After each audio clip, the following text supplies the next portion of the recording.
नमस्कार, मैं हूं सारिका गर्ग और आइए आज आपको रूबरू कराते हैं खबर से। जैसा कि इस समय कोरोना महामारी चल रही है और बहुत सी संस्थाएं सामने आ रही हैं। लखनऊ में एक जानी मानी संस्था श्री राधा सखी सेवा परिवार से, जिसकी संस्थापक आज हमारे सामने है श्रीमती सुषमा अग्रवाल जी। आइए कुछ बात करते हैं इनसे कि इन्होंने किस तरीके से इतना बड़ा कार्यभार संभाल रखा है और कौन कौन इनका सहयोगी है इस कार्य में। जी सुषमा जी, क्या कहना चाहेंगे? नमस्कार मीनू जी, ये जो कार्य है आपने अभी कहा कि ये कार्यभार मैंने कैसे संभाल रखा है, तो सबसे पहले मैं यही कहूँगी कि ये कार्यभार मैंने बिल्कुल नहीं संभाला हुआ है। ये ईश्वर की कृपा है हम सबके ऊपर कि उसने हमें भी इस कार्य के लिए जिम्मेदारी दी है हमें, और हमें चुना है उसने, और मात्र हम सभी लोग केवल ये कार्य कर रहे हैं और सिर्फ एक अपनी जिम्मेदारी समझ कर। और हाँ, सहयोग की बात कहूँ तो श्री राधा सखी सेवा परिवार समिति में मेरे साथ जितनी भी मेरी सखियाँ हैं वो सभी बहुत सहयोगी हैं।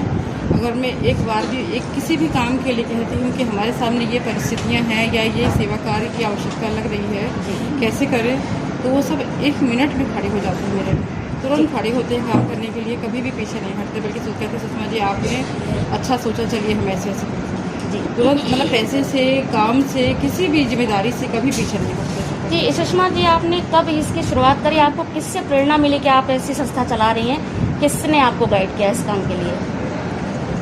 इसको मेरे आराध्य ने मुझे गाइड किया है। मैं आपको बताऊं कि मेरे साथ अक्सर होता था कि जब मैं सो रही होती थी रात में जी, और ये बातें हालांकि कभी भी मीडिया में या कहीं भी जनरल बतानी नहीं चाहिए, क्योंकि ये कुछ ऐसे हैं जो ईश्वर के आशीर्वाद हैं। मैं सोई होती थी और सुबह जब मेरी आंख खुलती थी 5 बजे 6 बजे कभी भी, तो मुझे जब आंख खुलती थी वो आश्चर्यजनक होता था। मेरे को अच्छा लगता था मेरे बगल में एक गोल गोल प्यारा सा बच्चा लेटा हुआ है, जैसे भगवान कृष्ण का आपने बाल रूप देखा होगा जी, हाथ में कड़े पहने हुए, घुंघराले से बाल, और मेरी ये उंगली पकड़ के उसने रखी हुई है बगल में लेट करके। कभी वो मुझे मेरे पेट के ऊपर बैठा दिखाई पड़ता था और मैं उसको ऐसे लेने के लिए करी, मेरी आँख खुल गई। तो मुझे लगता था कि जैसे कोई मुझसे कुछ कह रहा है कि तुम कोई हाथ पकड़ रहा है, कि मैंने तुम्हारा हाथ पकड़ा हुआ है, तुम चलो। तो अंदर से उस बात पर जब मैं अपना चिंतन करने लगी तो मुझे ये लगा कि मुझे कहीं कुछ करना चाहिए, मैं कुछ करूं।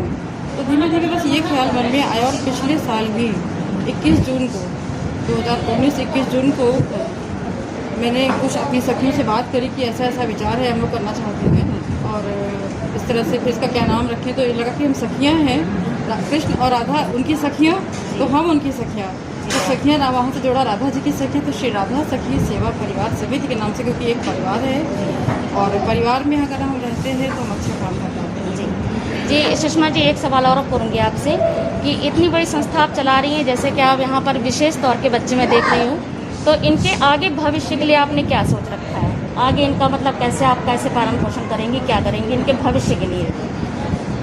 इनके भविष्य के लिए देखिए, यहाँ तो ये निर्माण संस्था है, ये निर्माण संस्था है, निर्माण रिहैब सेंटर। इनके संस्थापक जो है सुरेश गोला जी हैं जी, वो इन बच्चों की देखरेख करते हैं। और हम जैसे लोग यहाँ पर जब भी हमें लगता है कि हमें आना चाहिए, तो हम इनके लिए आकर के इनका भोजन से, कपड़े से, या इनकी ज़रूरत की जो भी चीज़ें होती हैं, तो इनके लिए सहयोग के लिए हम लोग करते हैं। तो अब ये बच्चे लावारिस हैं, यूँ कह सकते हैं, यूँ तो भगवान के बच्चे हैं सभी, लावारिस नहीं कहना चाहिए, बहुत गलत शब्द है, बट इनका कहीं कोई नहीं है। जैसे सड़क पर कहीं कहीं बड़े वैसे बच्चे होते हैं, तो इनके पास मिलने के लिए कौन आता है? कोई नहीं आता है इनके पास मिलने के लिए ना। जैसे अगर किसी को अपना बर्थडे बनाना है या कुछ करना है, तो ही यहाँ पर आता है करने के लिए। तो बर्थडे आप मना के चले जाते हो अपना, और बच्चे देखते रहते हैं, आप लोग आगे हो जाते हैं, क्या मतलब है, नहीं मतलब बनते है ना। तो आप इनके लिए आओ करने के लिए, इनके लिए कोई भजन गाने नहीं आएगा।